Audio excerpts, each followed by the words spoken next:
It should be good now. It really should be good now, I promise. What are they saying on YouTube? Yes, Boomer voice life. works. Jay's loud. That's what I'm hearing in the fucking Discord. We are live. Live. We did it. That's two boomers fixing the problem. One boomer, I swear to God, said he had done this before, though. This was not my fault. And I want to welcome you guys all to the first ever edition of YouTube After Dark RTP edition with Jake, who's doing his first ever YouTube stream despite all the shit that he said to me. Welcome, everybody. Look, we're going to be a little limited on time. So here's what we're going to do today. This is kind of a test run. Jake's got some videos for me to react to. That should be fun. That should be pleasant. There's a 70% chance those videos don't fucking work, but we're going to give it a shot anyways. And I'm going to live react to those videos. And then Jake is going to take his dumbass approach to healthcare. We're going to talk about healthcare, and Jake's going to tell me why he doesn't think anything should ever change and we should just continue to have a shitty system. Is that fair? Oh my God, Jake? that is not at all what is going to happen. That is accurately Jake's It is. description. So Jake, let's hit me with the first video. Am I going to see this on your screen then? Is that what I'm looking So, at? yeah, so I'm going to share my screen All through right. Zoom. So that's what I'm going to do. I'm going to share my screen, and then you're going to be able to see this as it comes up. Okay. Fucking technology, man. That's amazing. So that's the idea is that's going to happen. Now, is it going to We'll see. work? I don't know. Are you going to be able to hear it? I don't fucking know. But we're going to give it a shot really quickly. So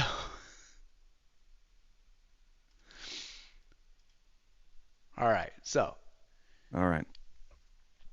this is not showing at all on the stream now. So we've got that issue. So bear with me 1 second. I'm going to put a this isn't working at all. Can they hear me? I can sing. So your screen is not showing on the YouTube's. So it should be now. So they can see us now. So they can see us Okay. now here, and then if I put this little guy right over here, they'll be able to see you now. And I say this to Okay. you as a fellow Christian, reps and nobody know you're So they should be able a they should devout be able to see Christian. this stuff. And so All right. Now my this screen bill appears to to me be is not frozen. only unconstitutional. They should be able to hear it as well. That should be the big test though. So we're gonna play this one. This is from T. T sent this over. Okay. So here we Never learned about the birds and bees. I was taught to keep an aspirin in between Now, my would you be knees. shocked Because the to find Bible out says that I can't hear premarital sex anything? is wrong. Yes. But Jason said No, I can't hear shit. Did this surprise you? I bet you do now though. We're gonna do this one more time. I bet never you do learned now. about the birds and bees. I was taught to keep an aspirin in between my knees. Because the Bible says premarital sex is wrong. But Jason says that guys can't wait that long. And I don't want to lose him to someone who'll do him. I need to figure something out. Well, there's a loophole in the scripture that works really well, so I can get him off without going to hell.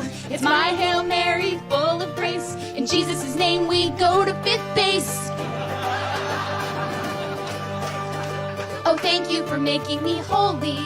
And thank you for giving me holes to choose from. And since I'm not a godless whore, he'll have to come in the back door. Therefore, fuck me in the ass because I love Jesus. The good Lord would want it that way. Give me that sweet sensation of a throbbing rationalization. It's just between you and me. Because everyone knows it's the sex that God can't see. That's beautiful. That's fucking accurate. Now, this is not necessarily a Mormon thing for sure. The first time I came across the poop hole loophole was when I lived in Iowa.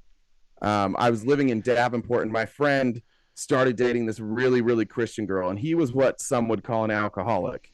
And but and then she told us the first time they were waiting for marriage, but they'd have sex all the time, and we'd hear it, and it was gross. And then one day he told us about the poop hole loophole. Now, I never took part in the poop hole loophole, just being full disclosure. But I will tell you a couple things that did happen to me that I think YouTube, the first YouTube live stream, is the right time to tell this. The first strange thing that happened to me was called chicken winging. There was a fine young sister, because we call each other brother and sister in the Mormon religion. There was a fine young sister who was concerned about keeping the rules. And so most people, and now I'll use visuals, most people would maybe, use that motion, right? If they're going to help out their boyfriend, but no, not her. The hand, you're not supposed to touch. So we went chicken wing. So we went just right here in this little, and you just back and forth it like that. You're back and forth in it like that. So that was my first experience with a loophole. Now, I've heard there's other sides to this though. So remember, I'm the implant into Utah. I came from Texas. I've heard there's the other version of the loopholes in the LDS faith, and that usually includes a friend jumping on a bed. I mean, is that? So that's with soaking. Generally, okay. You're going to be underneath the bed. You're going to have a top bunk, or if you have a high bed, you're going to kick. You're going to kick underneath the bed. So that is a real thing. Oh, Not wait. as often as you There's think. different positions for the third party. Well, yeah. So it really depends. If you've got a big bed, you might have somebody jump on the bed. But if you really want the full loophole, what you're going to do is you're going to have somebody underneath the bed kicking the bed, and that serves two purposes. Number one, it's going to give you some motion, but number two, the person there designed to keep you from having real sex doesn't know what you're doing. So most people would just be like, get under the bed and kick it, and then they would just do what they wanted anyways. Either way, it wasn't going to take long. You don't have to do much kicking. We're talking a minute, 2 minutes max. Well, the more you know. The more you know.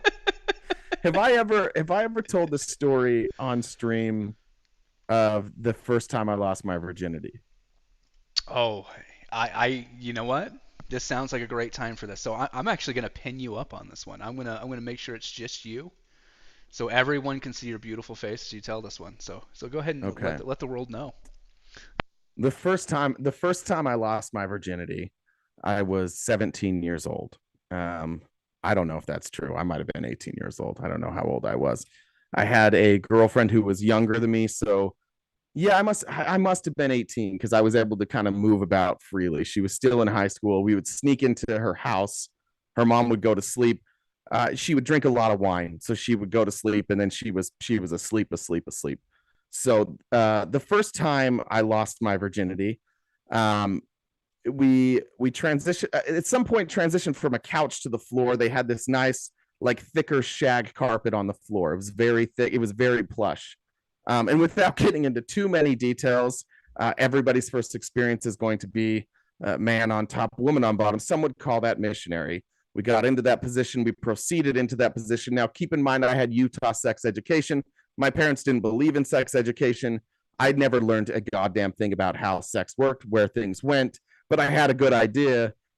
So I just went for it. It did not last terribly long. If I was going to stopwatch it, I'd say 2 to 3 minutes tops. That's how long it lasted. And then, because I kind of freaked out after I did my business, I got through my part, and then you have like that guilt kind of set in, and I did my part, and I freaked out. I was like, oh no, like, what if you're pregnant?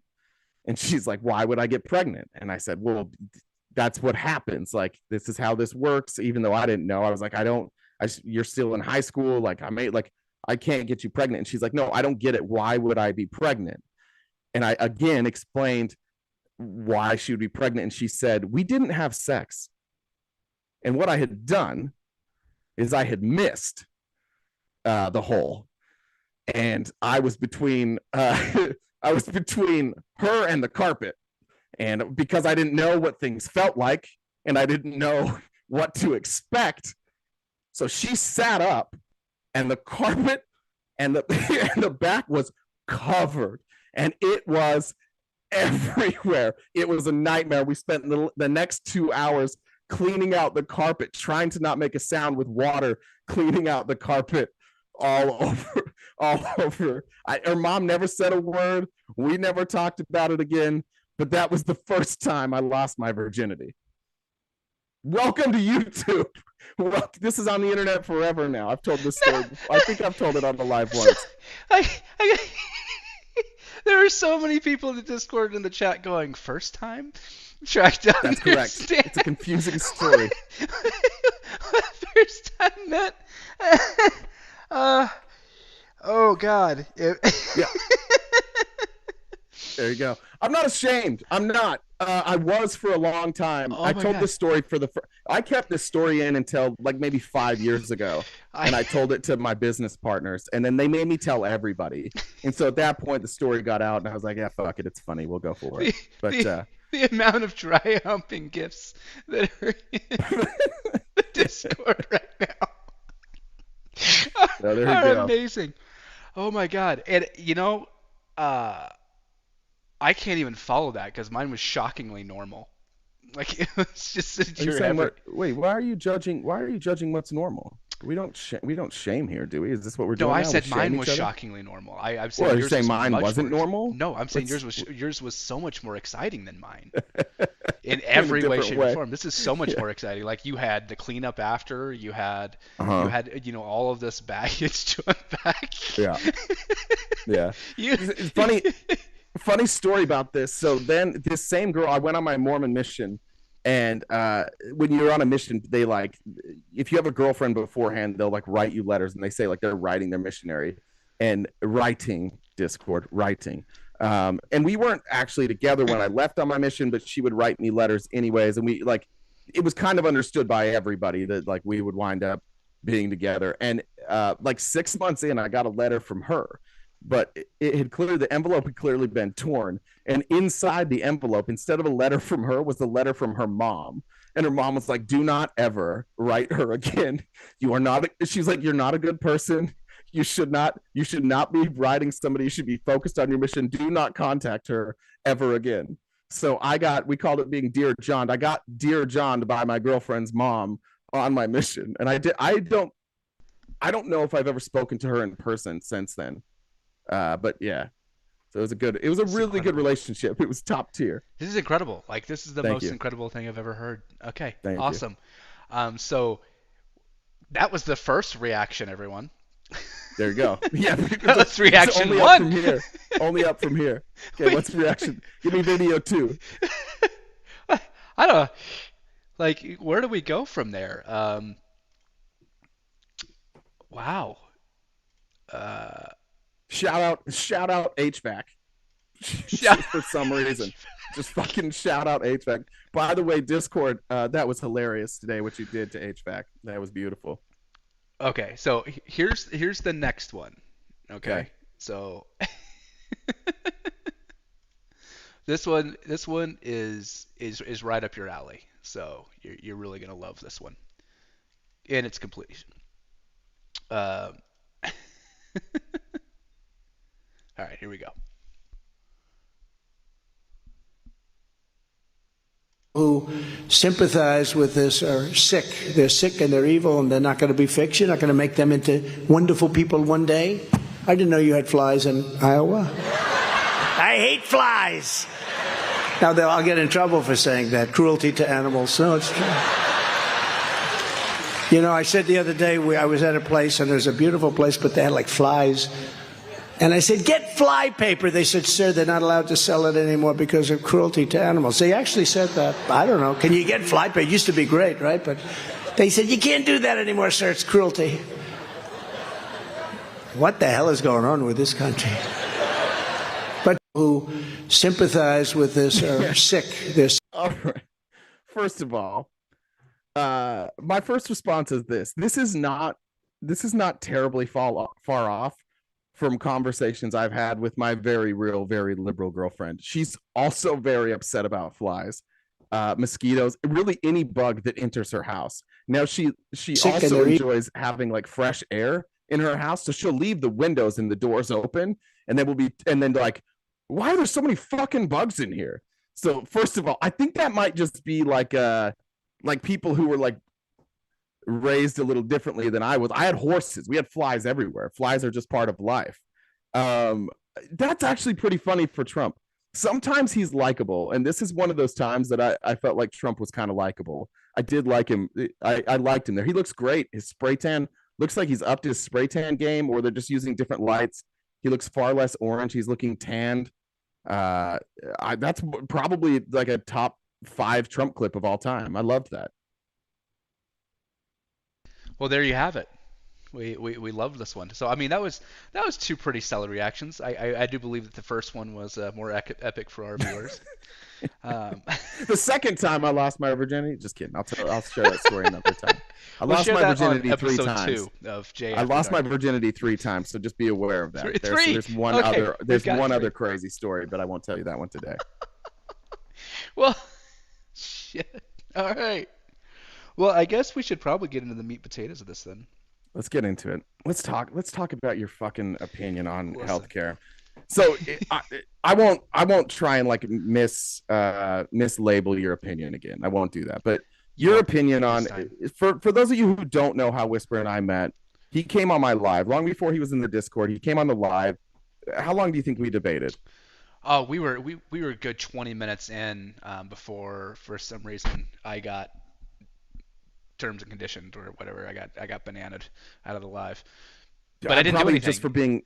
Just being annoying. I think that's what it was. It was just annoying the hell out of Jay. I think he actually kicked me. I don't think anything actually happened. So he came up. We talked about healthcare. He's not. I think you're a proponent of universal healthcare, but you don't believe it's feasible. Is that right? So no, I believe it's feasible. I just don't believe it's feasible in the way it's being pushed at this time. I love Bernie Sanders' Medicare for all bill. I love it. I absolutely 100% love it. I am just of the cynical mindset that there's not an absolute there's no way in hell it passes in the way it is. It's not going to happen. It's going to be filled with so much bloat and bullshit that by the time it gets out, there's going to be trillions that are designated for something that's not even related to healthcare. And so I just have this very cynical nature about it. And maybe it's because I don't have time. Maybe it's because I honestly, I have a pre-existing condition, and the next 5 years could be detrimental. It just would just depend on the disease and what it decides to do. And so maybe I just don't have time for it. And so I just started looking elsewhere, and that's where the whole moving to Finland thing came up. I didn't know that part. Now you make me feel a little bad. Do Good. you want to talk about that or no? I have kept this under ever so slightly, just so we could have this talk. When it started being something that maybe we were going to have this talk, I did that. No, I you know what I was going to say too when you said I have a pre-existing condition. You know what I was going to say? I was going to say, what is it, being 5'8"? I thought that's what I was going to say. There is that. Come on and you're like, all right. Do you want to talk about this or no? I've got MS. I've got multiple sclerosis, and anyone that deals with MS knows that there's it can be really slow, it can be really fast. It just depends on where the lesions come, how it happens, when it happens. I mean, stress can be a factor. Anything can change. There's so many unknown things about it. It's not hereditary, but my mom does have it, and so we happen to get it in the same way. She had a injury to the back of her neck. I also had an injury to the back of my neck. That's where my lesions started, and that all happened. And so, wait, explain that. I don't understand. So MS can come from an injury? It can. I mean, there's so many predispositions and markers for it. Like I said, it's not hereditary though. Like you're not guaranteed to get it just because your mom or your dad or your grandparents had it or anything like that. MS is a really finicky disease. And I didn't even think about getting tested, and really the testing is not just simply you go and take a blood test and you've got MS. It's pretty intensive. You have to get MRIs, and you have to get MRIs with contrast. Sometimes they show up. Sometimes lesions are very, very visible. Sometimes they're not, and so it just depends. So how did you know? Like, I mean, what caused you to go get tested? So my thing is my hands go numb.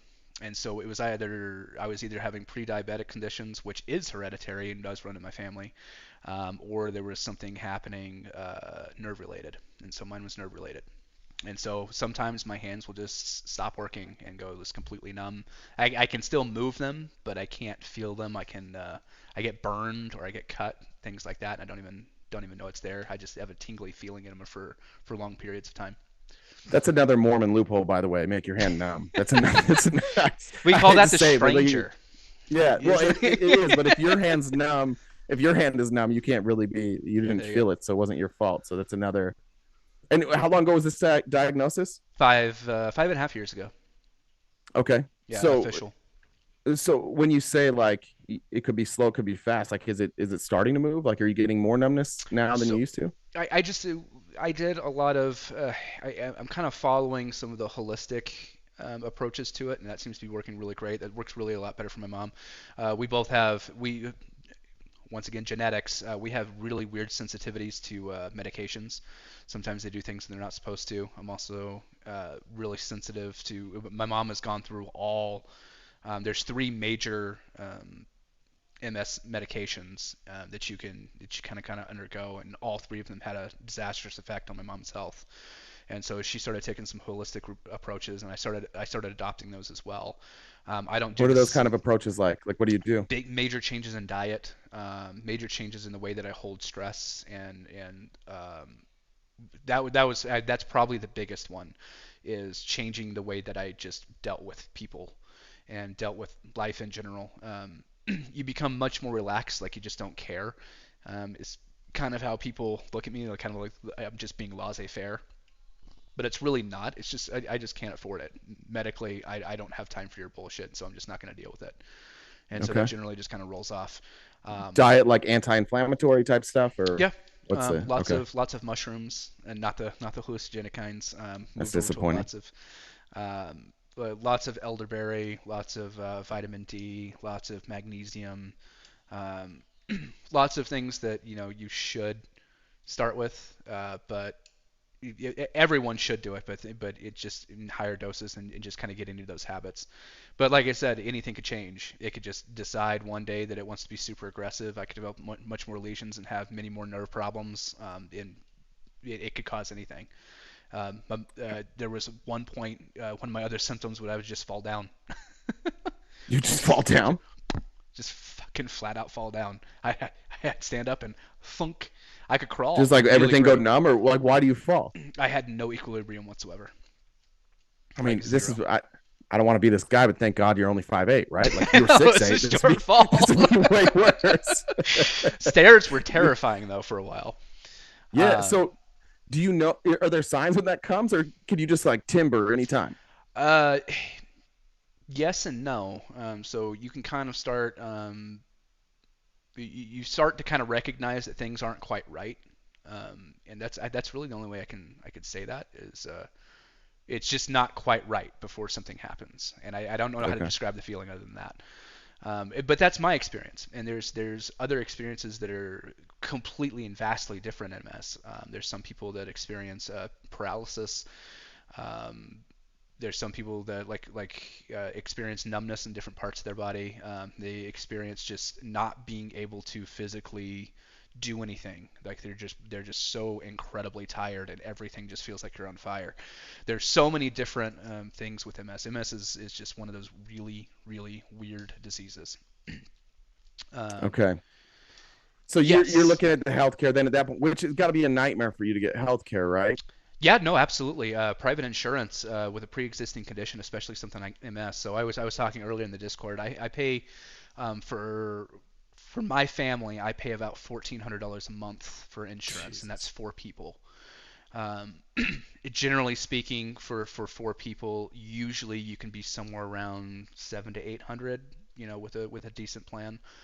So you're But like talking 1,400 between what, like 16 to 18 grand a year? Is that right? Yeah, They do that math right? and that's Somewhere around there? and the reason that is because and I also don't have very low maximums. My maximum is 17.5 out of pocket, to where normally at that rate you'd be looking at like 7,500 out of pocket before your deductible is met. But mine is extremely high, and it's only going to go up every year. And so yes, like I said, I'm a proponent for universal healthcare. I love the idea of universal healthcare. I think universal healthcare is the best thing that could happen in this nation. I think it's great for especially mental health. You're talking to someone who's also struggled with depression, ADHD, misunderstood and misdiagnosed ADHD just because of the time frame that I was coming up.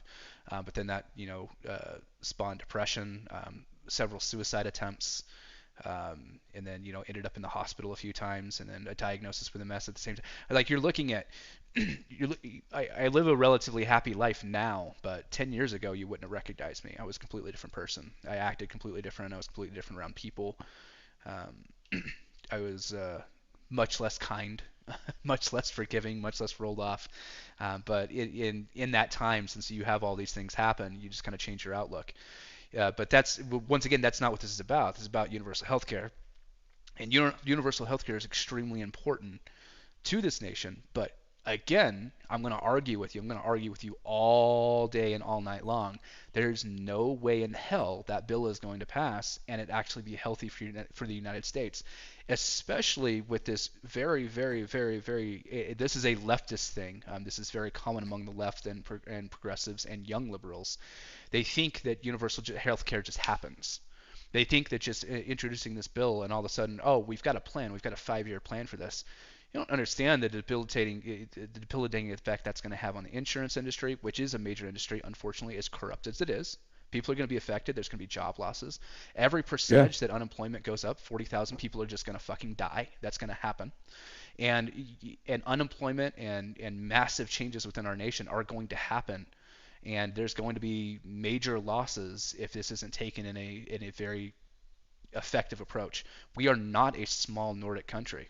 We are not a small Nordic country in any way, shape, or form, and we do not have the logistical and we don't have the logistics set up like our neighbor to the north, Canada, to be able to provide. We also have a vastly larger population than most of the other, developed countries that have universal health care, and so there are so many things that are wrong with this, so many things that are wrong with just proposing this bill, that it's just not right. And that's I think where we just start to disagree. Yeah, I think that's where it's different. I think that's why Bernie Sanders' plan is so good, because when you're talking about, like, if you were looking at kind of what Obama projected, the things that Obama wanted to do, the way he wanted to set up single payer, it was a totally new system. But that's the brilliance of Bernie Sanders' plan. We have Medicare. We have the groundwork in place. We understand, like, we can look at that, and we have enough smart people here that scalability isn't the same issue. It's not starting a new program from scratch and then scaling it. It's taking a program that we already know has better outcomes. It's a program that we already know how to, like, handle the billing, and we're already really efficient with it. We talked about on the stream today, like $2 to $3 of Medicare goes towards, like, the administrative cost. So that means $7 to $8 of every dollar you spend actually goes to the care. That's the brilliance of Bernie Sanders' plan, is he's taking something that's existing. You bring in the VA with that's included as well. You can bring in essentially Medicare, but you already have a blueprint there. So for me, when I look at it logistically, I understand what you're saying. I understand that you say, like, there's going to be pork, maybe, probably, right? Maybe. Come on. Maybe. Be realistic. Come on, in the last 20 years, when we passed the good bill, like, I mean, look at the massive failure of the way that the Inflation Reduction Act was proposed and the way it's put in. It's so badly proposed and so badly named that Joe Biden has had to come out at least twice and say, "Oh, the name was terrible because it actually doesn't affect inflation at all." Like, that is something. That is a direct quote. I'm not even, like, look it up. It is 100% a direct quote. He said, "I wish I would have chose a different name because it has very little to negligible effects on inflation." But we name things that way. We put bloat in there. We put things like that. Look at the amount of funding that went to Ukraine in that bill. Look at the amount. It did reduce inflation. It did. It didn't. I don't think it actually. Yeah, because it went after the deficit, and we've lowered deficit spending. So you're still seeing you're not seeing massive reduction in inflation, and you never were going to. You can't legislate a massive reduction. But if you reduce the deficit, you're going to reduce inflation, right? At least in some small measure. Term. I mean, long term, you look at the green. You look at the green inside of it. It's going to affect the nation long term, and it's going to be good for the nation long term. Like, you can't argue with that. But what you can argue with is the amount of bloat there was unnecessary bloat that was inside of that bill that should have been put in a different bill. It's not that hard to put a Ukraine funding bill together and do a budget analysis on that and have it separate. When you start throwing into an Inflation Reduction Act, and you start doing this, it looks shady. People that aren't educated and don't understand how economics work and don't understand how that affects our nation in the long run get confused, and you cause divide. That is exactly what that is. It's being shady. It's doing good things in a shady way, and at the same time, how much is in there that we don't understand? What is it? It's like 608 pages. I haven't had the opportunity to dive through the entire thing. Anything that's 608 pages, that it takes that much to describe and understand once it's passed, it's got to be filled with shit that you're not going to see. It's like the terms and conditions in Apple. I mean, who reads it? But I mean, we pretty much give away our lives in that shit, and we live our legal we have our legal forefront going that way. If we had a much simpler, much better way of being transparent with the American people, you'd have less divide. You'd have less of these MAGA people coming out and being absolute idiots because they'd be more educated because the government would go, hey, this is what we're doing, and you could trust that. But we don't have that. So, okay, but let's talk about what's in bill. Like every bill is going to have pork spending, right? No matter what. Absolutely. Right. But why? If you put Medicare for all in place, like what is the amount we subsidize? I was trying to pull this number earlier, but the amount of money we subsidize, even for Obamacare, right? Forget Medicare, forget Medicaid. The amount that we subsidize just for Obamacare, that's eliminated forever. There's no more subsidies going to healthcare insurance companies. There's no more subsidies going for low income people. And if you're lowering the cost of drugs, the subsidies going to pharmaceutical companies are drastically dropped. You pull 30 million people out of poverty, you remove the bankruptcies, and you increase buying power across the country. It's the number one leading cause of bankruptcy in our country is medical bills. You eliminate all of that. So for every amount of spending that you're going to add to this, which is going to happen regardless, and we can afford to spend more. That's the crazy thing. Like people think we can't afford to spend more. We absolutely can afford to spend more. We have to tax more. I mean, we could just cut 3% of the military budget and cover the whole thing. That'd be cool. That'd be cool. The other thing about Medicare for all is it's mostly paid for, right? It's depending on whose projection you look at, but it's mostly paid for. So it's not a huge budgetary item. It's not something like, it's not discretionary spending. All of that stuff is line item. All of that stuff is directly spent on Medicare for all. I don't think that you see the same type of spending that you would see in other bills attached to this, especially given the fact that Medicare, I think universal healthcare now is, the last I saw, something like 64% of the United States wants universal healthcare. Well, again, we have to understand what that one is and what it means, because universal healthcare for the United States is going to look very different than our Nordic friends. It's going to look different. It's going to have to look different. We have vast population differences, vast difference in the amount of doctors that we have available, per capita. There are massive amounts of logistical things that we have to go over, and then the hurdles. Not saying that the hurdles don't need to be made. Again, I understand that. I agree. I think universal healthcare in the long run is the best way to go, but it's not a 5-year plan. It's not a 10-year plan. It's a 20-year plan at best. And 20 years, that's fantastic. I would be much more comfortable with someone coming out and saying, hey, it's going to take us 15 to 20 years to get everybody covered. That's honest. That's an honest and transparent approach to the system that we have now, because it's not going to happen overnight, and it's going to take dedication from at least 3 administrations to get that done. And you're not going to be able to do it when you've got, like I said, just the simple divide between Republicans and Democrats right now. It's not going to happen. 64% of people that want universal health care, those aren't the 64% that give a shit about health care. Like I'm sorry, let me rephrase that. 64% of people that want health care absolutely need it 100%. They understand it. They're in the real world. There's 5% of America that has absolutely no desire for universal health care, and they do the most lobbying. They have the most corporate power. They have the most influence in politics, quite forward, and they don't give a shit. And so there's so many different problems that we have to look at to get this passed, and get this passed in a way that makes sense. Because Big Pharma's not going to let this happen. Big Tobacco, I mean, look at how long it took Big Tobacco to let go. Look at that. How many, we have 55 years of Big Tobacco? 55 years of tobacco being touted as a medical product before we finally change that. I mean, don't quote me. I think it's 55. Like that is the problem with the two-party system that we have, and the way that it sits right now is whoever has the most money gets the most done. This is just different. It's different though. It's not. Well, it is, because if you have the support of the American people, it doesn't, like, where's that money going to come from? How are they going to lobby? How are they going to lobby against it? Now, one part that you're definitely right at is that we have to get more progressive. Yes. Specifically, Democrats have to get more progressive. Yes. But I honestly, honest to God, I honestly think we're there. I think we're there in 2024, and I think we're there in 2026, and I think we're there in 2028. I don't think it passes in 2024. I doubt it passes in 2026, but 2028 is a real possibility. 2026, if the House and the Senate and the presidency all go Democrat, all of it, and they go progressive Democrat, which I think you're going to see, because the Democrats are like Arizona, we're going progressive. Kirsten Sinema's fucked. Joe Manchin could go. Susan Collins could go. The amount of Dianne Feinstein is gone. Do you think California's going to choose a moderate? No chance. No, it's going to be Katie Porter. It's going to be Adam Schiff might be too moderate. I think you are going to see a massive change and a shift to the left. And the thing that we don't realize is that 20% of our GDP right now is spent on healthcare, and that cost is rising, and that cost will continue to rise because of the cost. We can actually minimize that. We can minimize the rise. We can minimize the inflation, and the inflationary aspects of having universal health care will be very, very popular. I think that the Republicans in 2028 will support universal health care.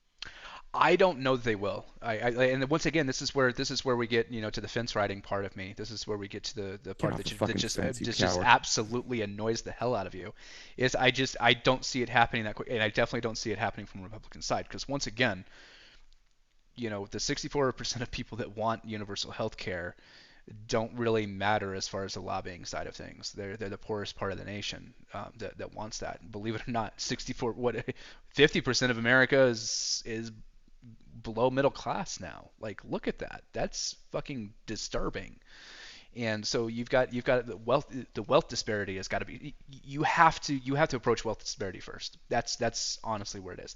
If financial disparity is not addressed first and foremost, universal health care is never going to pass, because once again, the people that care about it's the other way. I actually think it's the other way. I think you have to look at universal health care first, because that's a problem that everybody has.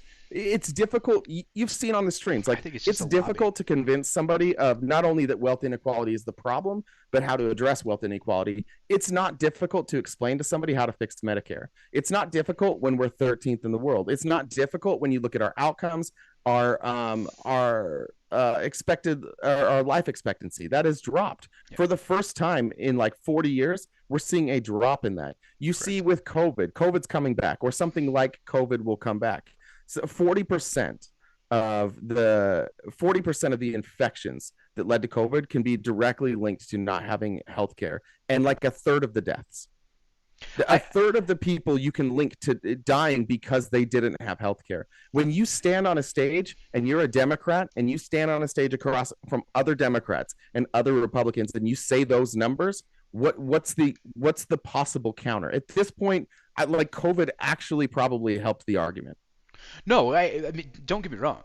I agree that COVID definitely helped the argument, and I also I don't want to come off as the guy that's saying, it's just not going to happen, so don't give it a shot. Like, there's no chance in hell, so don't do it. Like, don't get me wrong. It should be done, but what I'm saying is there's so much hope riding on this particular bill and the way that it's set, and when you do that, it just leads to a major issue. And like I said, do you have experience getting on Medicaid, or like, I know we have. I know we don't really depend on anecdotal experience, right? Like, that's not something that we want to. That's not something that you shove. Everybody's story is different. Anecdotal experience isn't necessarily truth. But I do have family that struggled to get on disability Medicaid. With clear disabilities, and it took months. Yeah, but everybody's on it. There's not even an option. There's no enrollment. There's no, like, you're just on it. You're on it. But you're not in it. Like, you're not really in the system. Like, I can go to the ER, right? And that's what you're talking about. Like, you can just Medicare. You can just go to the ER. I'm talking about the current system as we sit right now. So if you don't have insurance, you go to the ER. You get covered, right? Like, it's just gonna happen. You're gonna get stuck with a massive fucking bill. And it's going to take, Medicare, Medicaid, right? Like, you don't just have that right at this moment. You don't just have it. You have to apply for it. Right. Correct? Yes. So and the application process is stupid, right? We can agree with that. Right. We can agree with the current state of things. It takes 12 to 14 months to get on. And then, we don't even want to talk about the other subsidy programs like disability and SSI and getting approved for any sort of early run on that. And Have you looked at the transition timeline for Medicare for All, how they do it? I did. I looked at the first year, starting with senior citizens and going through. And Yeah. it's like I said, it's a fantastic plan on paper, but we can't support the current, application process that's there. But that's the thing. There's no application process at that point because you're automatically enrolled. I think year one is at 55. They drop the Medicare age it's to not going to 55. hit 55. It's going to be 60. There's no way it's 55. Why not? Not a chance that they're going to pass it that way. Why? They won't pass it at 55. Why? Too much time. What do you mean too much time? It's too much time for that first year budget. There's no way they can support it 65. I'm sorry. And you mean at 55? Yeah, there's no way they. What do you mean they can't support it? The life expectancy is still too long to support that on a budgetary analysis. So there's no way that year one is going to fit the budget. It's going to take at least 2 years to get everybody up to 65 or get everybody down to 55. Well, year one would be the first budgetary year, so you increase the budget. Yeah, if you increase the budget, maybe, but you're looking at a pretty daft increase to get it that high. Like I said, I'm looking at the negotiating. You are, but the budget is coupled with taxes. True. Right, so it's not like you're just saying the budget and like we're going to go into deficit spending. You're saying here's the reason, here's how we pay for it. You're raising taxes each and every. It's a 4-year rollout. I totally understand that. I totally get that. But you've also got to look at it this way. Tell me a developed country in the world that has universal health care, that has the tax percentage that we have currently right now, as we said, income tax. Give me one. I don't think there is one. There's not. And so I think the closest is we're within like 18% of Canada, right? Is that right? Correct. We're about 18% away. Pretty close, somewhere in there. Yeah. Like don't quote me percentage-wise perfectly. I'm not looking at this. I'm not Googling right now. I think the closest we have is 18%. So we're looking at two major hurdles, right? We're looking at a major hurdle with 55%. No, it's not a major hurdle. It's paid for. It's paid for. Yeah, you tax Wall Street, correct. You tax capital gains, you tax corporations. Yep. All these other countries, they may have higher tax rates, but they don't have the pool to pull from. I don't have an issue with higher tax rates.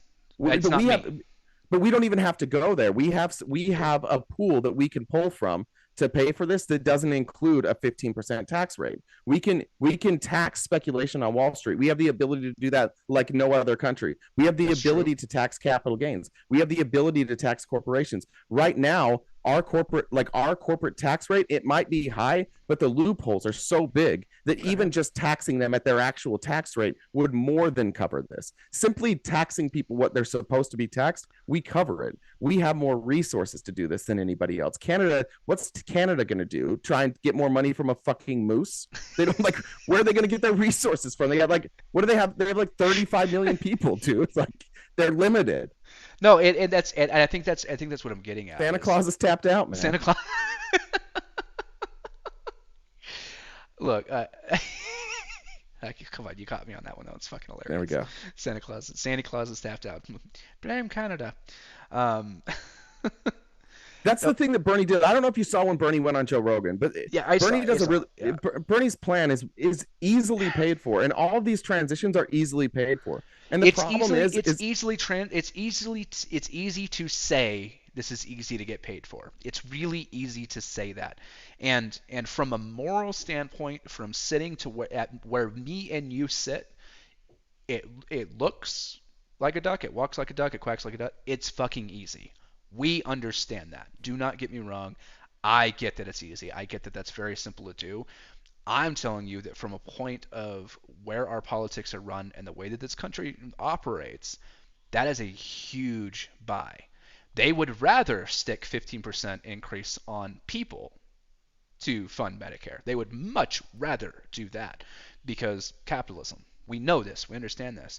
What I'm saying, I would be okay with a 15% increase if I had universal health care. I would be absolutely thrilled with that because that saves me a ridiculous amount of money in the long run because I'm not going to go bankrupt if my MS flares up.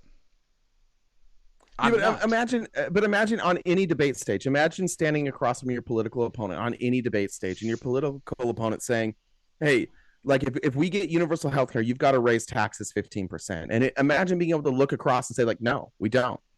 We absolutely don't. And you know where we can pull it from? We can pull it for, it's like 0.5% on tax on Wall Street. Well, then the It's billionaire literally 15% capital gains. It's the literally billionaire like tax would pay for it. Why isn't that billionaire passed? tax. You tax inheritance. These are the things that that most Americans are okay with, especially now. Oh no, we're all okay with it, and that's what I'm saying. Why hasn't that passed? We've been trying to push a billionaire tax for the last 8 years.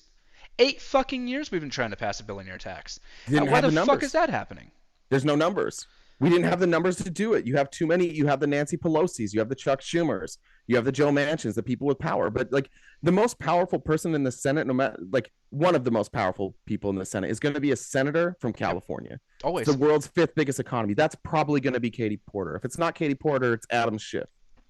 Both of those people are the most powerful senator in the country. Both of them are going to push for that. You're going to have Gavin Newsom waiting in the wings as probably the next presidential candidate, and he's going to push it. Not because I trust him, but because he's going to push it. You're going to have AOC, who has a loud voice. You're going to have you're going to have people in the House that are pushing it. The amount of good people Democrats have brought in Jared Moskowitz, Dan the Maytag man, the fucking 6'10" lawyer, whatever his name is. I always forget his name. Somebody in Discord can help me. The amount of young progressives that have a voice in Congress and who will have a voice in the Senate is changing drastically. And I think that they resonate with the American people. They're better at delivering the message, and they're more popular.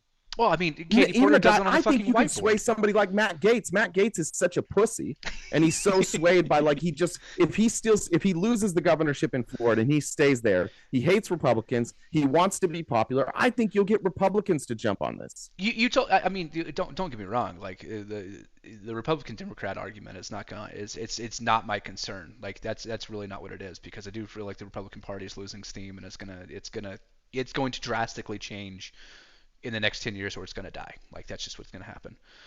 But once again, I'm not worried about Democrats and Republicans. I'm worried about the people that are doing the lobbying. I'm worried about the people that are pulling the strings behind the scenes. And it sounds conspiracy theorist of me to say that, but like I said, we've been trying to pass the billionaire tax for 8 years, and we've got billionaires lobbying for a billionaire tax.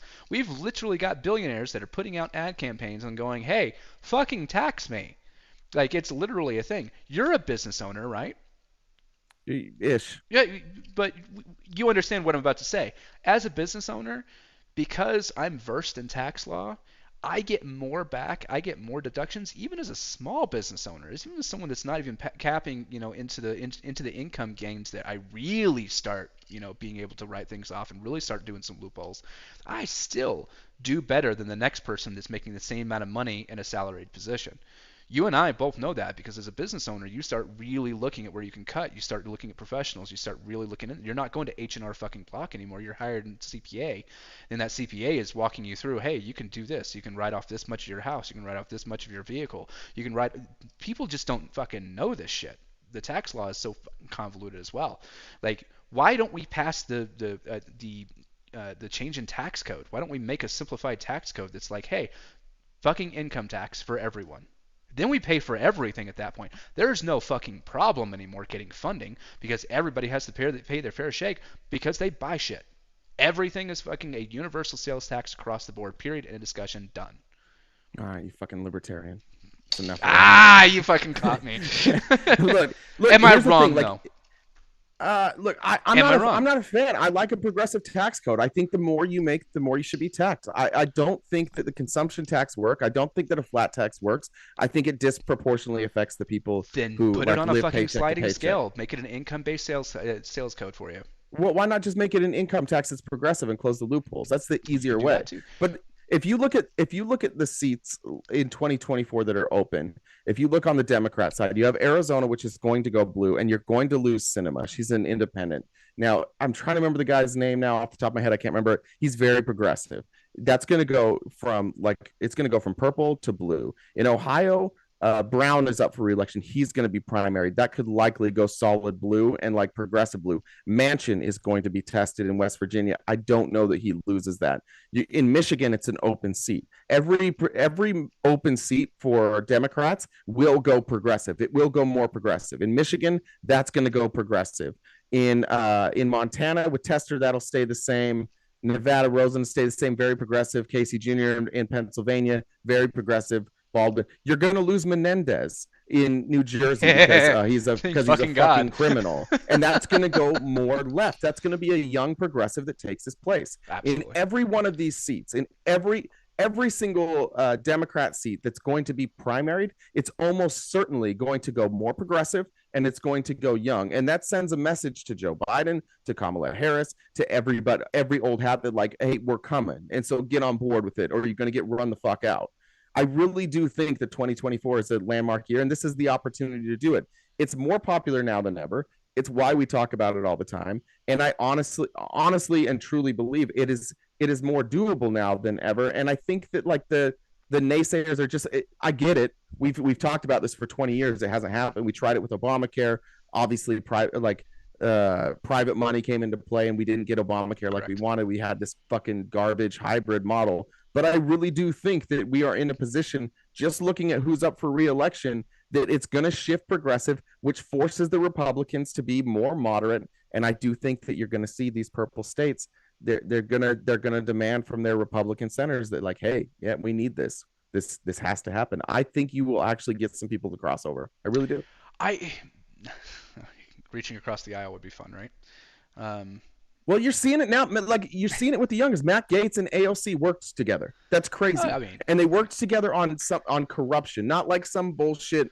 Name a statue. They said no more donor, or what was it? It was about stocks. No more buying stocks. Right. That far right and far left. There's places where they meet.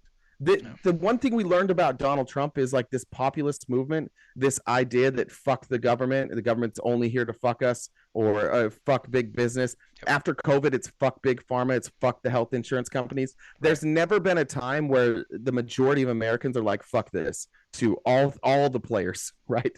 Every single one of all the players involved in this, America's never been more upset with them. I guess we can give it to Donald Trump for exposing the swamp at least. Yeah, there we go. Two compliments for Donald Trump tonight. He said something funny, and he's going to get us universal health care on accident. And here's the crazy thing about Trump. If it was popular enough and he saw an opportunity to campaign on it, he'd switch in an instant because he doesn't believe anything. Donald Trump should do it. Donald Trump should fucking run on this. That might be his only shot. He might win. But I don't. If Joe Biden didn't run on it, if Joe Biden's like, no, we're not doing universal health care, and Donald Trump is, fuck, I might vote for Donald Trump. No, there's no fucking way he'll do it. Like I don't know if you saw his most recent like grandstand against like. You sent it to me, Dave. Oh my God. A little crazier than ever. Dude, that was nutty, right? Like, don't get me wrong. That was fucking terrifyingly nutty. I was like, oh shit. Like, we're going from Donald Trump, the businessman, to Donald Trump, Alex Jones hybrid at this point. Like, that's it's not even that much of a hybrid. That is a fucking hybrid alien right there, looking at me going, jeez. No, he's embraced the right so fucking hard. There's no fucking chance that's gonna happen. Trump was a. Let me ask you this though. Can I shift subjects for a second? No. Yes, absolutely. Or do you have anything else you want to add on universal health care? Because we have agreed that you took a huge fucking L. Oh my God, I did not take a huge fucking L.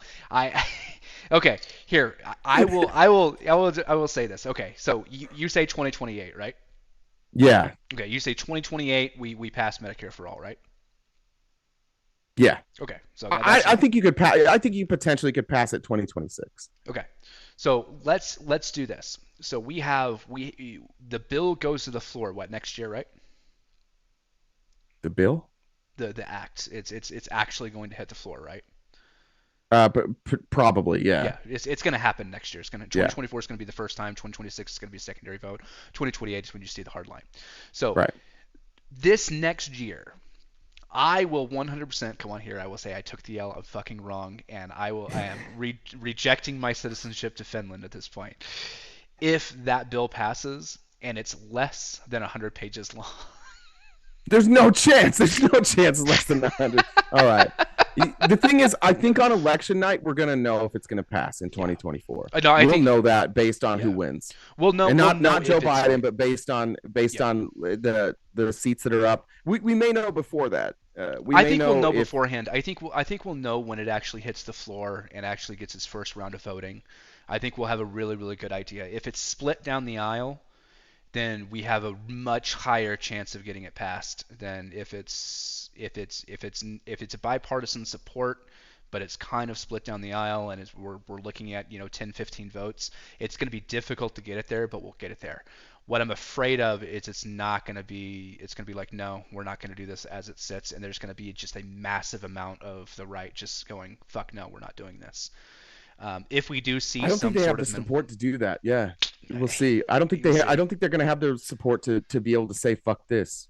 I really don't. I think it's going to be a really bad. Unless look at how hard they look at how hard they filibustered the billionaire tax, dude.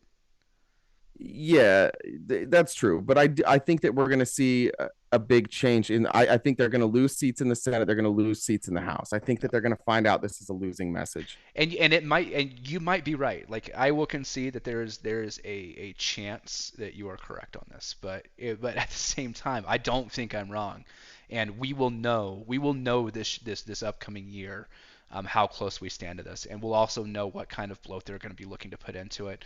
Like I said, if there's anything that points towards this going forward, it's gonna have to be a lot of Republicans going progressive and really starting to own that and starting to change the party and starting to go in that direction. They're gonna have to enter rescue mode for this to happen. That's really how we get another wave of COVID and knock out some more Republicans. Old people, we could be in a good spot. Yeah, plus less people to insure. I mean, just put Cuomo in charge of it, and we won't have any senior population at all. That's fair. Jesus fucking Christ. That's fair. Okay, it was terrifying. terrifying. All right, we have a little time. I think, honest to God, you make it. I don't think either one of us know the answer to this question. You actually have you're making a good point. I still want you to go to fucking Finland, but now you made me feel bad. Yeah, you made me feel bad because of your diagnosis, and I have to act like I don't care. But if you do go to Finland, just make sure they have good internet so you can still run this for me. Yeah, that'd absolutely, be great. Absolutely. I do want to know where you're at currently on what's happening in Israel and Palestine. Oh man, you would bring that up here. I would. Dude, 21 years of this. 21 years I have been following this. Is for those that don't know, this is like your thing. Yeah. Which I didn't know about until we started talking about. A lot of this people is something don't. that you've been talking about studying for years. So I have to give a little bit of background first. So I was one of those weird homeschooled kids. I was homeschooled up into the 9th grade. My first experience with social life was the 9th grade freshman year. The school was like, look, you can graduate now. And my parents were like, no, you're going to have the high school experience. And so I went through every bit of social damnation through the first few years of high school. I had no idea how to deal with people. I lived in a rural town. There was like 13 people on the street that I lived on and one set of kids, and they were fucking weird as hell. And so I had no social interaction at all. I didn't understand anything, and so I was weird as hell is basically what happened in my high school years. My mom was really a very, very, very devout Baptist Christian, but she believed in making your own decisions, and so I had access to things like the Quran. I had access to Buddhist manuscripts, Catholic writs. I had the Book of Mormon. I was very, very religious. You're welcome. Versed. It's the best one. It's the best one. It's the best one. I was very, very religiously versed. And so the fact that I was religiously versed led me to the discrepancies between the Jewish faith and the Muslim faith, right? And so there was some I'm not that versed on either faith, actually, to be honest. Where would you say like the major discrepancies lie? I mean, there's discrepancies all around. The Muslim faith and the Quran is very different from the Christian faith and the Jewish faith in general. Like, we could get into a completely different learning experience on that. Do Muslims believe in the Old Testament? Iffy. Like there's in the Muslim faith, there's a lot of, hey, we recognize that Jesus was a guy, right? Like that kind of thing, but he wasn't the Messiah. Right, would that be New Testament, right? Yeah, and so that's New Testament. Old Testament is, and there's people saying yes, they do, and it's a yes, but it's a different type of yes, and so you have to understand. Interpreted differently. Different Yes, translation? correct. Okay, that makes And sense. so it's a different way of looking into it. He isn't the Messiah, but he's a prophet. Exactly. That's exactly what we're looking at. Sorry, Joseph Smith, another good guy. Yeah. A couple of good guys. Yeah. Jesus and No, Joseph yeah. Smith, two of the Yeah. best. Except I don't remember Jesus reading out of a hat to a white salamander, but we'll go through that later. Keep reading. Anyway, you like the chat has hit me with this, and I'm trying to veer away from the religious talk, because like I said, that's a whole different thing. There's a lot of different interpretations between Hebrew and Arab. There's a lot. Maybe if you could just address like how some of it, like what parts of this might have led to the conflict. Maybe we can push in that direction. The part of it started with the Promised Land, right? Correct. So you start talking about the Promised Land and how Jerusalem and was promised to Jerusalem and Israel was promised to the sons of Abraham, right? And so it starts there. So we have a long history of Palestine. We have a long history of Palestine, all the way back to the Ottoman, all the way up to back to the Ottoman Empire, right? Past the Ottoman Empire, you start getting into faith-based text and religious-based text, and you start getting into a lot of eyewitness, blah blah blah blah here and there, and so it gets real finicky, right? But there is trackable documentation leading the Palestinian empire back, the Palestinian state back to the Ottoman Empire, and so. Long story short, we go through all these years of progressive changes, and then we hit the Holocaust. We hit the 1945, World War II, all this stuff, right? And we have this extreme amount of displaced Jewish people, and they need a place to go. And so NATO goes, hey, we're going to give you your once again, this is religious based. We're going to give you your homeland back, and that's when the Jewish state of Israel as it stood in 1948 was drawn out, correct? And so they set it up as two different states. They declared the Jewish state, but what NATO failed to do is they failed to declare the Arab state. Now, the day before the declaration of the Jewish state, 129 Jews were killed by Arabs in the name of this not going through, right? So there's a massacre. And then instead of holding off and bringing everybody to the negotiating table and actually involving everyone in the negotiations of how this should have happened, they just went, due to this, we're moving forward, right? And so we have a country born of war, literally born of war. We have a country that has been in war since its inception, like not even lying. Prior to its inception, after its inception, all the way up to the present, there's constantly been a war in that specific area. And when you follow that all the way through, when you follow that up to now, what has ended up happening is there's been very, very powerful countries backing Israel, right?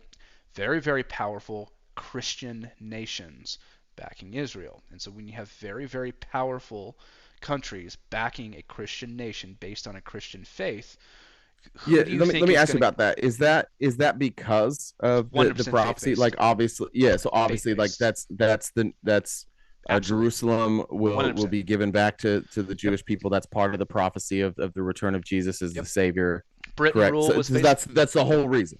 Britain rule was very that's Christian. Fucking stupid. Britain, it was Catholicism under Britain rule, but then we also go to America, which is predominantly Christian. So we have all this stuff, right? All this shit that came up, and it's all based on religion. It's literally all based on religion. It doesn't matter who you talk to, who you go up against, it doesn't matter. Like you can all track this back to 100%. Hey, we back Israel because that's the promised land. There's literally apocalypse warnings about the state of where Israel is now. If Israel falls, then the apocalypse is coming. Like there's literally that kind of shit, that kind of crazy, kooky religious shit out there.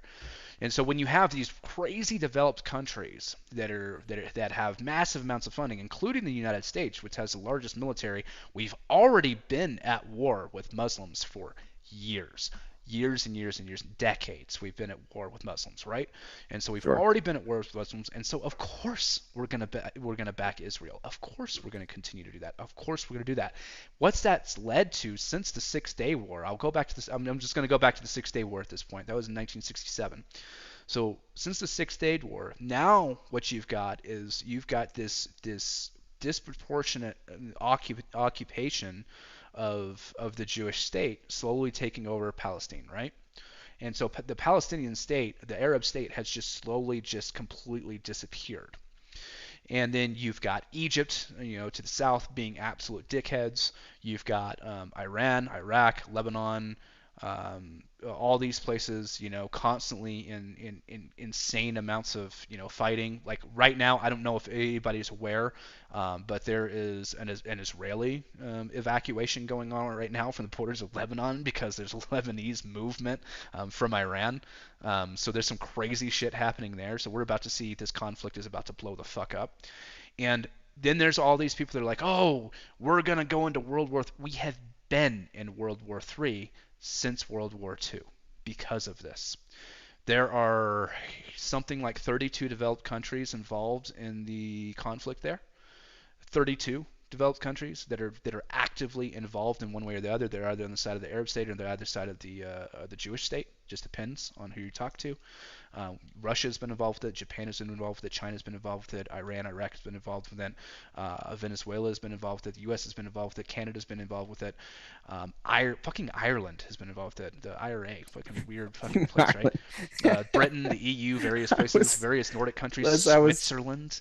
I was talking the other night. Somebody brought up Ireland, and I just like, when's the last time anybody gave a fuck what Ireland had to say? Like, when's the last time something popped up, and all of a sudden Ireland's just like, Ireland's finding themselves in the mix here. Like, yo, y'all are listening to us? Yeah. Wait, you guys know we exist for the first time ever? So so again, we've been in World War III since World War II. Like it's been a world war. It's just been a very isolated conflict zone, right? And so when you have that kind of isolated conflict zone, and you have all these countries just sitting there going about this, you're gonna have a loser. It's going to happen because the developed countries are going to push over. It's going to happen. There's going to be borderlines drawn. Very similar to what happened in Ukraine after World War II, right? We look at the amount of pressure. We look at the military spending of NATO countries, and there's a trend. There's us with the largest military spending, and then the next countries are the ones that border Russia. So as far as NATO spending, that's how it goes. They're the ones that spend the next most, and so when you have those types of situations, you're going to end up with exactly what we're having now. The fact that it's being made out to be this conflict between the Palestinians and Jews the way that it is just absolutely heartbreaking. There's innocence on both sides. There's been innocent lives lost on both sides. It's comparable. A lot of people don't understand that over the course of 30 centuries, the loss of life on both sides is fucking comparable. It's almost the same. There's historical evidence to show that there were times where the Palestinians were absolutely destroying the Jews and absolutely 100% have more support. There's lots and lots of death. There's lots of battles. There's lots of things that are going on. It's only been recently, since 1948, and that's recent for those of you that don't understand how long the conflict has been going. It was the year my dad was born. 48? Yeah. Really? Oh, wow. Yeah, not my biological dad. I was adopted, so the dad that adopted me. Yeah, born in 1948. Yeah.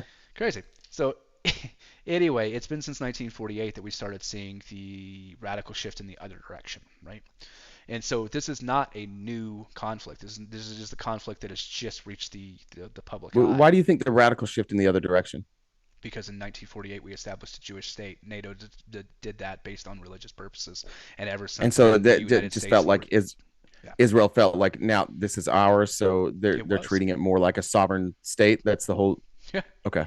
And they had the religious backing of the most powerful nations in the world to support them. Ireland, United States. Yeah. We all know Ireland's the most powerful. All the big ones. I mean, all you have to do is run into the rainbow, and they've got unlimited funding. That's right. Theirs is backed in gold too, unlike ours. That's right. And so once again, you have this massive conflict there, and what we're experiencing right now as we speak is the winning end. This is where the Palestinian people are going to suffer the most, and it's the saddest part of this whole conflict. This is where lines have been drawn for so many years, and unfortunately, it is going to end with the genocide of people, and it sucks. It's heartbreaking. If you're not getting choked up by this, then you're not fucking human, because we're gonna see a loss of life in an extreme manner that people aren't going to understand. This is women, children, this is men. These are civilians that are dying. These aren't Do you think soldiers. do you think there's a solution here that, and I know you're a two-state solution Yeah, person, but at this point it feels like it's not going to Israel happen. is able to just kind of Yeah. take back that area and to wipe Palestine off the planet. Well, Am I crazy to think that? you had some unfortunate things happen with Hamas and the taking of power in the Palestinian state, and you have the only way that I can kind of describe it is the kind of the same way that North Korea propagates their population, and so you unfortunately have about half of the Palestinian population supporting Hamas. You also have to understand that there's a very, very youthful population there. There's a lot of creators that take the stance of they didn't vote for Hamas because they're just coming of age to. Well, they were indoctrinated into it. They were born into it. And so for the last 18 years, the people that are coming to voting age aren't going to be able to change that because they don't have the same access to the world like we do. And so it's hard to understand how we've become more progressive because we've got more uh, we're more integrated, the internet, social media to each other. We have a lot more access. Whereas, I mean, the Gaza Strip has been an open air prison for the last 14 years, and so Explain that. it's barricaded on both sides. There's no in and out. It's about 2 million people shoved into what the equivalent of the Salt Lake Valley is. Um, Sorry, 20 million people. uh, Jesus. it's devastating, man. Like it's awful, and it's it's unfortunate. I believe in I wholeheartedly believe in the two-state solution.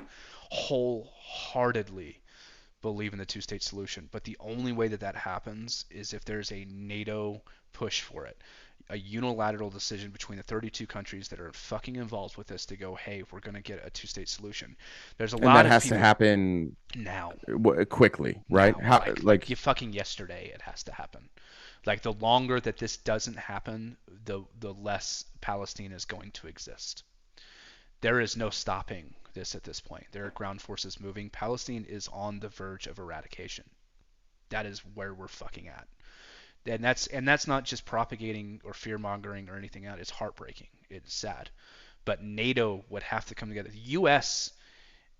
What we're doing in supporting Israel is supporting the genocide of people. That's what we're fucking doing right now. We are 100%. No matter how it was put together, we're not fighting Hamas. There is no going in and getting rid of Hamas. There's no elimination. Think about this. it never works.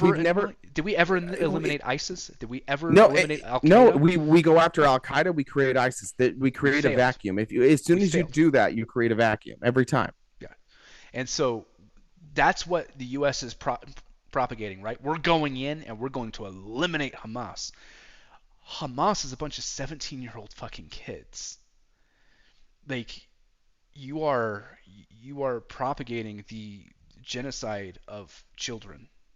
That is what's fucking happening. The U.S. has pull within NATO. We could demand a NATO conference and we could get everybody at the table. We could get everyone at the table. And a two-state solution is not so far off. We were really close to a two-state solution in 1967. We were really close to a two-state solution in 1984.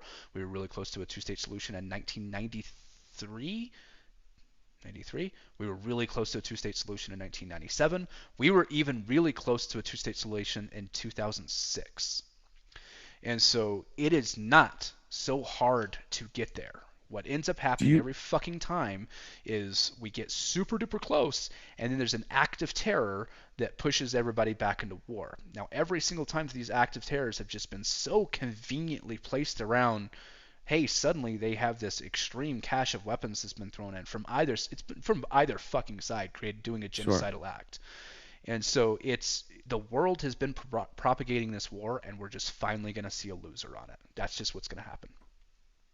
Why do you have an idea of, obviously in the last couple of years, It's something that we've talked about more. You saw the Trump administration do fuck all when it came um, to fixing this problem. Obviously, Biden couldn't stop it either. Do you have any sense of like what led to this recent tipping point? How do you mean? I mean, Hamas decided to attack. Hamas has been doing this. Hamas had to have known. There we go. We're back into the dark ages. They've been amassing this for 2 years. But they had to have known that like that they didn't have the firepower to win this, right? No. So you've got to understand what Hamas is. So Hamas is a bunch of old fucking dudes in Qatar or Right. Dubai or Saudi Arabia pulling the Right. strings on 17-year-olds that are there. And so the loss of life is not to anything other than monetary benefit, right? They make money off the sale of arms. They make money off the relationships with Iran. They make money off the relationships with Russia. They make money off the. There are trillions traded per day through the Middle East. Trillions. You think the stock exchange is corrupt and there's lots of money that's going to places that it shouldn't go? Look at the Middle East. The Middle East is insane. There's more human trafficking. There's more This is an commodities. arms war. What's that? This is just an It's arms arms war. war. This is about just dealing arms. Oh, 100%. Without Motherfucker. war, what excuse do we have to spend so much on our military? So do you think this is that we're seeing it now? We're seeing the action now because these countries, you're looking at Qatar, looking at Saudi Arabia, they're saying like oil is drying up because you've seen the diversity in their investments. You've seen them invest in like sports franchises. It's been really bizarre, specifically Qatar, how they've been moving their money around, giving that money to Jared Kushner. You're seeing their diversification. Is this them saying like, fuck, this is a cash grab? Probably. I mean, I don't know. Jesus. I can't say that for 100% fact. Like I'm not an economic major, and so there's a lot of different things there's a lot of things about that I don't understand. But I do understand trillions are traded per day through the Middle East. That's agreed upon by most economic majors. The commodities that are traded are violent commodities. They're commodities of war. They're commodities of human trafficking. They're commodities of sex. They're commodities of the black market. Things that should not be traded. And so you have all this going through at such an extreme rate. You can't just stop, and you should. It's a human rights violation at this point. It's absolutely 32 countries that are violating the human rights of an entire region. But you're 100%. You're not going to stop it, and that's what's unfortunate. It sucks. The U.S. can stop this, and I want to make that very very clear to anyone that sees this. The U.S. has enough fucking pull in NATO to stop this. We have enough pull to get everybody at the table. We have enough pull to get this done. You are not going to see that happen. It is 100% not going. The closest we're going to get is the Biden administration might pull the wool over our eyes and say, "Hey, we've brokered peace again." But that's going to result in the Palestinian state being reduced even further. The occupation of Israel moving into other places, villages, other places where the Palestinians are. They're going to see less control. You're going to see less movement. You're going to see a continued human rights violation of open air prisons like the Gaza Strip. That's what our peace brokering is going to be. Is there's a little less land, but you're not getting killed. If you had to guess how this, I guess it never really ends, right? But how this particular conflict comes to, the Palestinian people are going to I don't know if is that what happens? Is Palestine just wiped? They're going to be wiped from the face of the earth. And where do those Palestinians, the ones that do make it, the ones that do evacuate, where do they go? Where's their new home?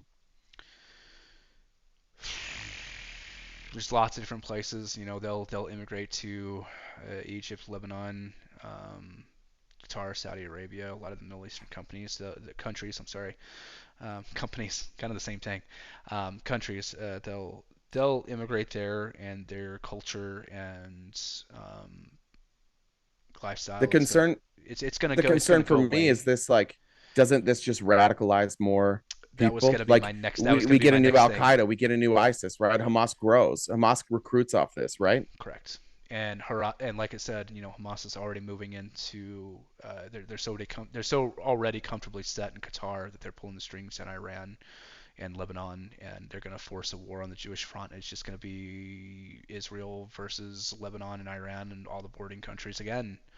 And it's just going to be a constant state of war, and people are going to move in and out. But it's unfortunately it like I said, it's unfortunately going to end up in the eradication of people, and it's sad, and people really really need to understand that. And I keep on saying that. Like I said, it almost brings me to tears thinking about it. There are people that are going to die that do not deserve to die on massive levels. I don't know how many. I can't make a direct comparison between other atrocities in the world, but the closest atrocity that I could probably is the genocidal acts of a people, um, very similar to World War II and the Holocaust. They're just going to die. The Israeli occupation is not going to be calm. They're not going to come through and move people out, and they're not going to be friendly. You're not going to have videos of them, handing out sandwiches and trading CDs with kids.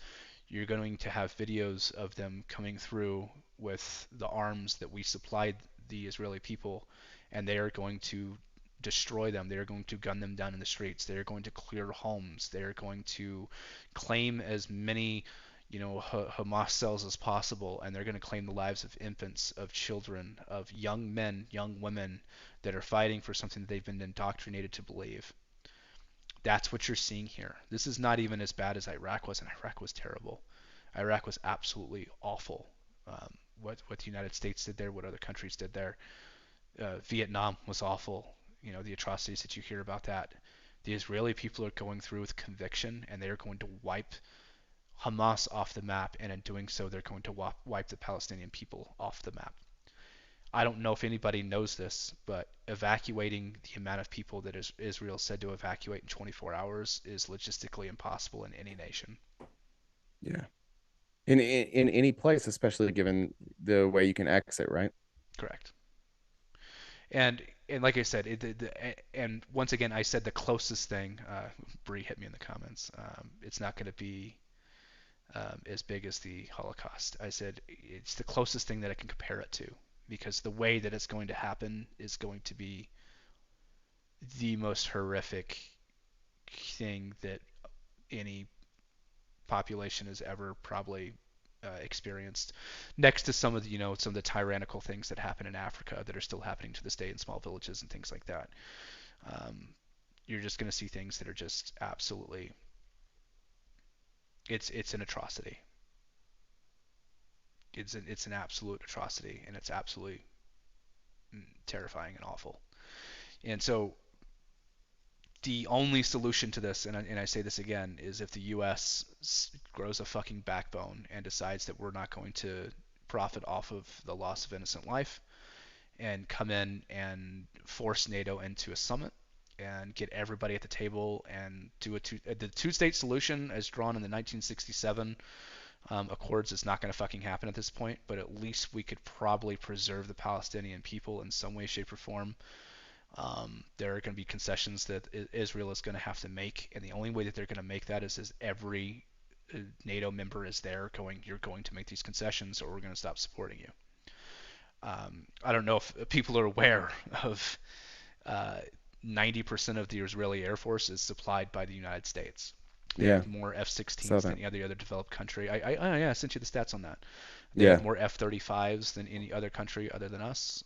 They have more F-16s than any other country than us. They have the ability to mobilize and move weapons of mass destruction, not necessarily nuclear, but very large weapons that can kill massive amounts of people very quickly.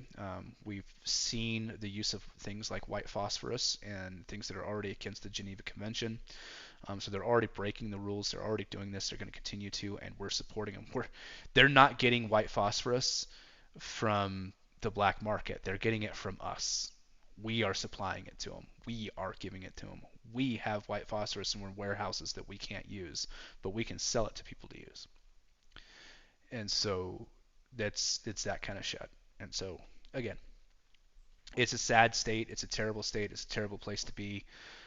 There is no stopping the genocide of this right now. Like I said, the U.S. is the only country that could stop it. We're the only ones with the power to do so, and I just don't see it happening. I see us using a brokerage for peace to win a fucking election, and that's the closest that we're ever going to get, because it's going to satisfy the progressive, the liberals, and I'm going to say this with a lot of care. It is going to satisfy the uneducated liberals, which is going to boost enough numbers to get things going. Unfortunately, there's uneducated people on both sides of the fence, and the ones with the loudest voices are often the ones that are the least educated. Yeah, there's an interesting debate. I don't know if you saw it, and I'll send it. We'll probably wrap up here. First of all, Jake, thank you. I know that's a lot for you. I know it's really personal for you, but I did want to hear. One, I wanted people to know what kind of knowledge you have on the situation, and two, I wanted to I've been wanting to have this discussion, so I kind of saved it for this, and I sprung it on you. There's an interesting debate between Hassan and what's the H3 guy's name? Ethan Klein. Really interesting. Ethan Klein is kind of like guy, man. He's super weird, but the debate about Israel-Palestine is interesting, and to see Hassan takes that new progressive view, right? That that Palestine is blameless, that Israel is the Zion. But it's just interesting to watch the pushback and realize that most people who have a strong opinion on this, really anybody who's taking a side, clearly like they're missing context. So I appreciate that.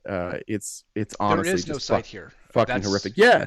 That's something that people need to understand. The side is fuck everybody who's killing innocent people. Correct. That's the side. Is life. The side is life. And fuck our own government, and fuck Joe Biden for being a coward and not doing the right thing, and playing politics when innocent people are dying, when children are dying, fuck George H. Bush, fuck Bill Clinton, fuck George W. Bush, fuck Obama, fuck Trump, fuck Biden. Fuck the next administration that's not going to fucking do anything about this. And fuck HVAC. Fuck him. I'm so glad That's you just did straight that. HVAC. Fuck you. But before we jump off here, I do want to clarify very, very quickly, as much as there is something that I need to say, and I need everyone to understand. I gave you the lowdown of how this is going to go, and I told you this is going to end the genocide of people. And it's going to be very, very sad, and there is going to be a clear winner at this point. But what I would very, very, very, very highly push is that there is not a fucking side here. There is not I side with Palestine. There is not I side with Israel. That is not the solution to this.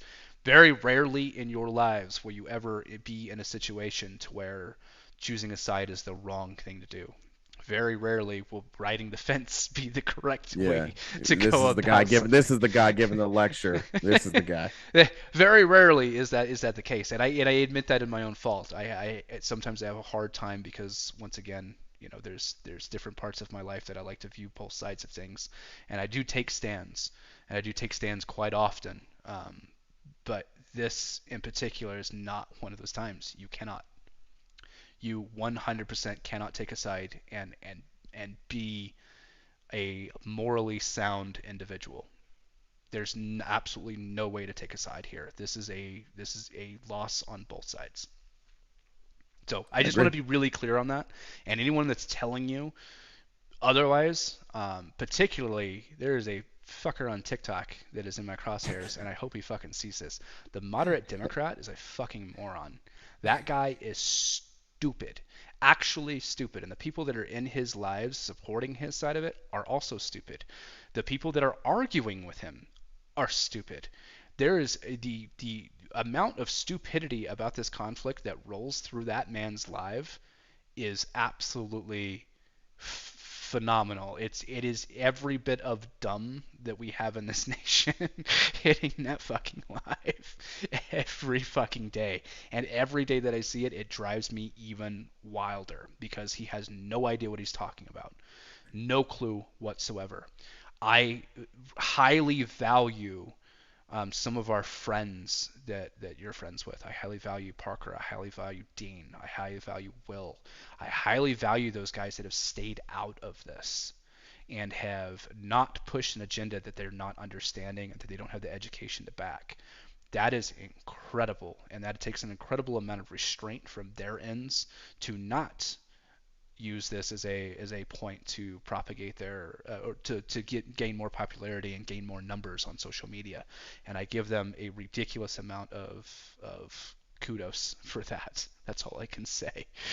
But yeah, that's all it. right. I made it through without crying. Moderate Democrat is in my Discord DMs. I realized that yesterday when we were talking. I was like, oh shit, this is the guy that actually wants me. He's trying to get me to set up something with RFK. He somehow works with RFK's campaign or something. But it would be interesting if we can't get RFK here, that maybe you and Moderate Democrat could have a little chat, and I'll be happy to moderate that. Dude, you there will not be very much to moderate. He will not have very many opportunities to fucking speak. That's terrific. That's terrific. Okay, we'll wrap it up there. Thank you for all the work. Jake put all this together.